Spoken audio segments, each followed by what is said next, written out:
My name is Adrian, and I am essentially, it's going to sound silly, but I'm a storyteller. In my line of work, I work with a lot of companies to sort of develop how their stories are told to the public and how they're presented. I've been a writer from a very young age. I started with poetry when I was little to writing for car magazines as I moved on, kind of in my teenage years. Also a car aficionado. And then I moved on to, I started writing spec ads when I was a teenager, right before I went to college. We're going to move into that whole thing.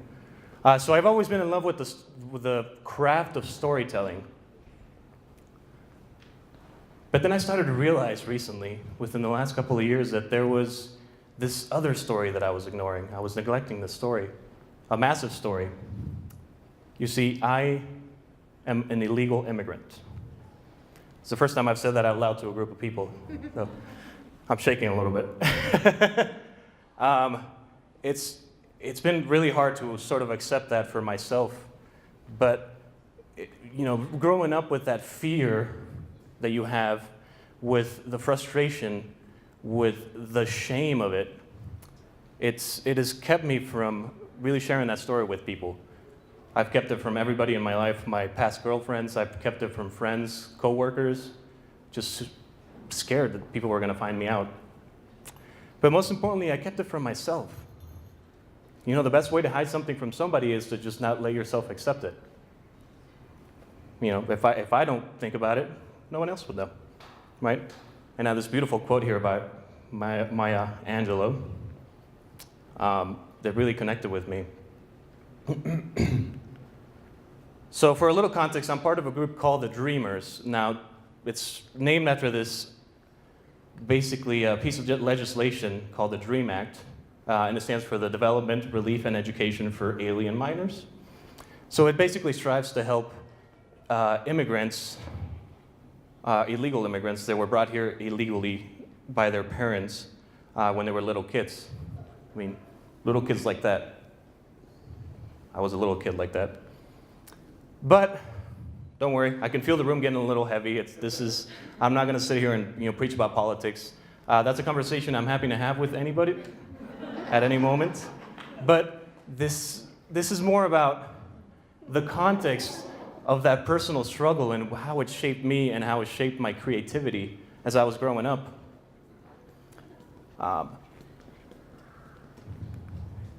Actually, we'll go back to that one. I call that dapper and anxious. The story of my life, basically. I feel like a tie makes you feel a little less nervous, but and that is me graduating elementary school in Mexico right before we moved out here. So I was just 9 years old when I was brought to this country by both of my parents. My father moved here first, and then we joined him several months later.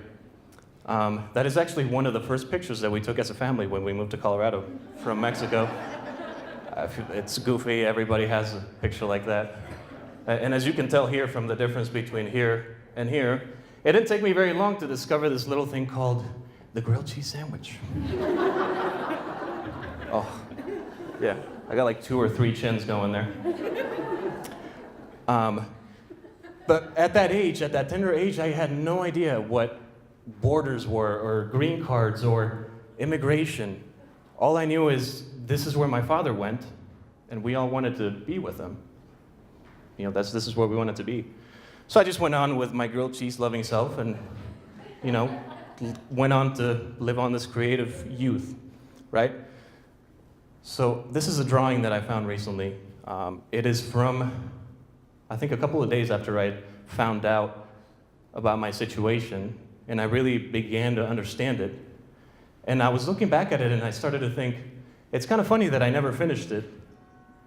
It kind of resonates a little bit because I was feeling alone, as you can kind of tell from the drawing, and ashamed, and hurt, and confused. And I wanted to hide that from everybody. I wanted to hide it from me. I wanted to hide it from everyone that I met. So, very quickly, I kind of learned to craft stories. I was always very good at that. And in the immense fear of being found out, I began to learn how to tell people stories about, people are start to question what you're doing and why your situation is the way that it is. And I started to tell stories. When I couldn't officially go to college, I overpaid to take a handful of classes and just told people and my professors that, I was doing this for fun. I'm too cool for school, man. I just want to go and take a few classes for fun and, check it out. I don't need a major. I don't need to go to college full time. When deep inside, that is really what I wanted. I've always loved sitting in a classroom. I was the guy at the front seat asking questions and like, dude, Adrian, shut the fuck up. We want to go home, man. We just want to go to lunch. So I learned to tell those stories. I went back for some reason.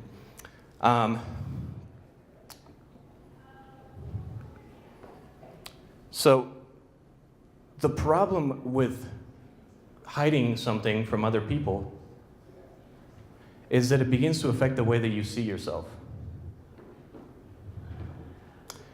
It's really insidious when you start lying to yourself in order to lie to other people. So, you have this duplicitous life that you live, and I was very creative at it. I was very good at lying about it. But I use my gift as a storyteller to sort of weave my way out of this truth, this shame that I have about being illegal. And sometimes I even noticed this morning when Meta sat down and he asked me what my talk was about. Well, I'm kind of an illegal immigrant. I'm not kind of an illegal immigrant. There's no kind of, believe me, I know. I just recently got a license. I had friends ask me, sometimes we go to bars and I'm carrying my Mexican passport, and they notice I would be the last guy in line when people were checking our IDs. It's like, I don't want them to see them. But people were gonna see it. Dude, why are you carrying a Mexican passport? I tell them stories about how, I lost my ID last week. I have no idea how I had this crazy night. I'm so cool.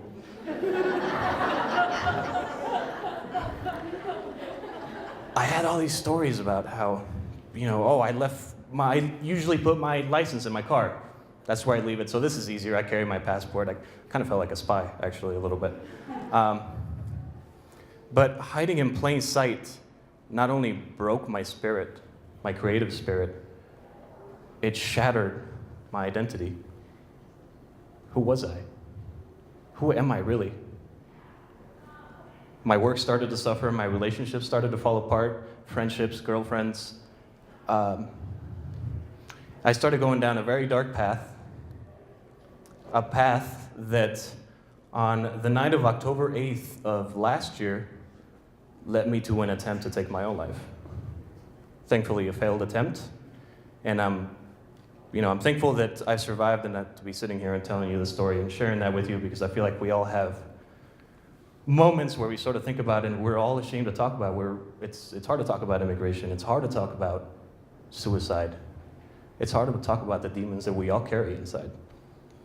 But with the help of a lot of friends and my loving family, or not a lot of friends, whatever friends I had left over, alienating everybody, I started to sort of get the pieces back together and start to rebuild my story, my life. But this time, the whole story, inclusive of my entire self, all of me. I started to sort of rewrite the story. The ups, the downs, the peaks, the valleys, the pretty and ugly things that make me the creative weirdo that I am. So I went back to work. Started rebuilding, better, stronger. In the manifesto for Creative Mornings, I was reading the other day, even though we're not a cult, technically. Everybody is creative. We are all creative. At some point, we start to kind of lose sight of that, and some of us are told, you're not creative, you're about numbers. Or you're better with talking to people, you're not really creative. But we are all creative. Every one of you in this room is creative.